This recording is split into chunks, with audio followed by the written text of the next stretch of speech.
अच्छा, मेरी वॉइस और स्क्रीन सबको शेयर हो रही है? यस सर, एक बात पूछनी थी आपसे। अच्छा जनाब, अब यहाँ सर, पर एरे की डेफिनेशन को डिस्कस कर लें। जी कोई कुछ कह रहा है? जी सर मैं बोल रही हूँ, मुझे एक चीज समझ नहीं आई। आपने जैसे पहले टू की वैल्यू नहीं दी थी तो वो 0 आई थी। वजीहा खान के नाम से कौन है भाई? सर मैं वजीहा, आवाज आ रही है आपको मेरी?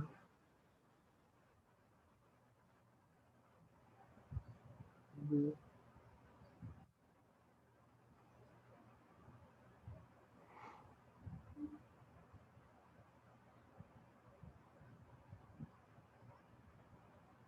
भाई ये वजीहा खान के नाम से।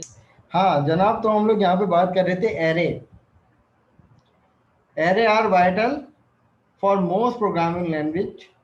दे are collection of variables we call the elements.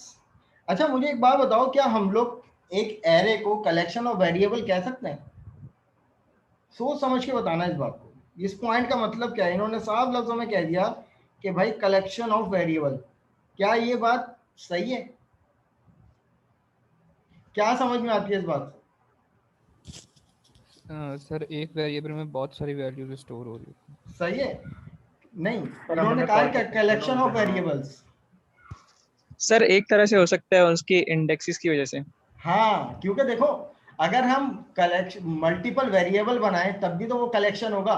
अब फॉर एग्जांपल मैं 10 जी सर। इंटीजर टाइप के वेरिएबल बना दूं, तो मैं बजाय 10 वेरिएबल बनाने के एक एरे बना दूं, तो मैं ये कह सकता हूँ कि जो 10 मैंने वेरिएबल बनाए थे, वो 10 के 10 वैल्यू जो हैं वो एक एरे में स्टोर हो गई। तो मैं इस सेंस में कह सकता हूँ कि भाई ये कलेक्शन ऑफ वेरिएबल भी है। इसी तरीके से चाहे वो स्ट्रिंग हो, 10 लोगों के नाम अगर मुझे स्टोर करवाना है तो 10 वेरिएबल स्ट्रिंग टाइप के बनाऊंगा, नेम 1, नेम 2, नेम 3। बजाय ये काम करने के मेमोरी ज़्यादा कंज्यूम हो, मैं क्या करूँ, स्ट्रिंग टाइप का एक ही नेम के नाम से एरे बना दूँ और उसमें मल्टीपल नेम स्टोर करवा दूँ। राइट?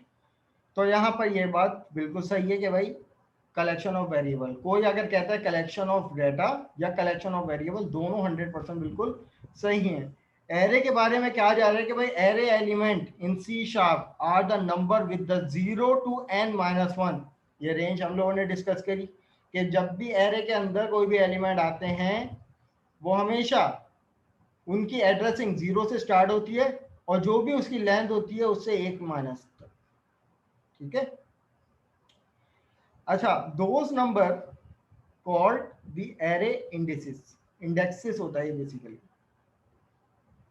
एड्रेस, ये बेसिकली क्या है, 0 1 2 3 to n-1, ये क्या होते हैं, उन एलिमेंट्स के एड्रेस होते हैं। अब जनाब अगर हम यहाँ पे बात करें तो इस टाइम कौन मुझे बताएगा, अगर मैं आप लोगों से पूछूं कि भाई एरे के एलिमेंट्स कहाँ नजर आ रहे हैं आप लोगों को, तो कौन बताएगा कि एरे के एलिमेंट्स कौन कौन से हैं?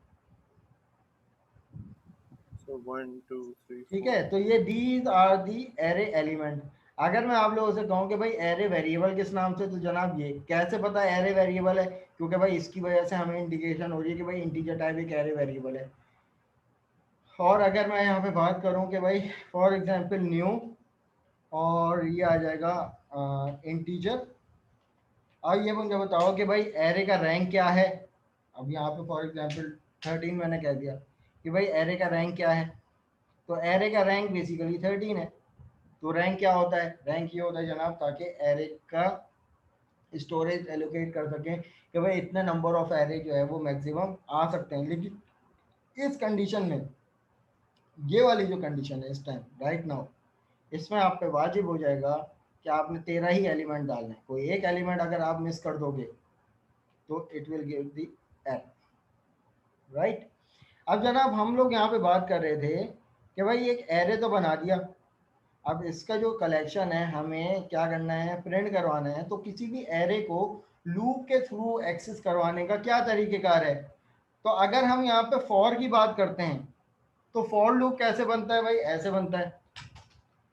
अब कोई भी कलेक्शन हो तो कलेक्शन में जितने भी नंबर ऑफ एलिमेंट होंगे उतनी नंबर ऑफ आइट्रेशन लूप चलाएगा, आइट्रेशन वाइज चलाएगा, राइट। तो इसका मतलब यह है कि जब हम इस एरे को लूप से जब एक्सेस करेंगे, जब चलाएंगे, तो जनाब ये वाला लूप कितना टाइम चलना चाहिए, उतना टाइम चलना चाहिए जितने नंबर ऑफ एलिमेंट होंगे, राइट। ऐसा है या नहीं। तो जनाब मैं यहाँ पर एक इनकी इंडेक्स, अब ये जो एलिमेंट हैं ये जनाब तमाम एलिमेंट कोई ना कोई इंडेक्सिंग पे है। अब कंपाइलर को पता है कि भाई पहला एलिमेंट इस टाइम 0 पे है, ये 1 पे, 2 पे, 3 पे, so and so fourth n-1। तो यहाँ पर उस इंडेक्स को रीड करने के लिए हम एक वेरिएबल बनाएंगे, आई के नाम से कोई भी वेरिएबल बना लो, उसको इनिशियलाइज कर दो जनाब 0 से, क्योंकि भाई एरे को रीड करवा रहे हैं और एरे की इंडेक्सिंग 0 से स्टार्ट होती है। यहां तक की तो बात क्लियर होगी। फिर लूप के अंदर दूसरी चीज क्या डिफाइन करते हैं कि भाई कंडीशन, कि भाई जो भी आई है क्या वो लेस देन इक्वल टू करूंगा तो क्या चलना चाहिए। अगर मैं कह देता हूं ए डॉट लेंथ, तो इसने लेंथ तो पिक कर ली, क्या ये वाली कंडीशन सही है आपके हिसाब से या नहीं।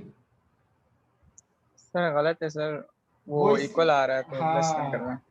तो यहाँ पे यकीनन कोई ना कोई एक्सेप्ट, देखो यहाँ पर कोई सेंटेक्स एरर नहीं है, ये एक्सेप्शन आ जाएगी, ये हो जाएगा एक रन टाइम एरर, राइट। अच्छा क्लास 2 मिनट मुझे दो प्लीज, 2 मिनट मुझे दो।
हाँ सॉरी स्टूडेंट्स, चलो जी स्टार्ट करते हैं। हाँ हम यहाँ पे बात कर रहे थे जनाब, ये कलेक्शन आ गया हमारा, और कितने एलिमेंट्स है, जितने भी एलिमेंट है हमें नहीं पता। अब ये हमारे पास वो कंडीशन है कि भाई लूप इसलिए इस्तेमाल किया जा रहा है कि जनाब अगर हमारे पास कलेक्शन बहुत ज़्यादा हो, हमें नहीं पता how many number of values in array with in the range, तो जनाब अगर हम कंसोल और राइट लाइन करके इंडेक्सिंग वाइज अगर करने लगे तो जनाब ये हमारे लिए बहुत हेक्टिक प्रोसीजर है, लाइन ऑफ कोड बढ़ जाएंगे और एप्लीकेशन बहुत भारी हो जाएगी, और ये एक बेस्ट प्रैक्टिस पे भी नहीं आती। तो जनाब लूप एक एफिशिएंट मॉड्यूल है, मैं फंक्शनैलिटी प्रोवाइड करता है कि जब आपने यहाँ पर डिफाइन कर दिया कि भाई यहाँ पर इस टाइम जो 0 और ये कंडीशन है, ये जनाब एरे की हमने एरे की कंडीशन दे दी कि भाई एरे की इंडेक्सिंग 0 से स्टार्ट होगी।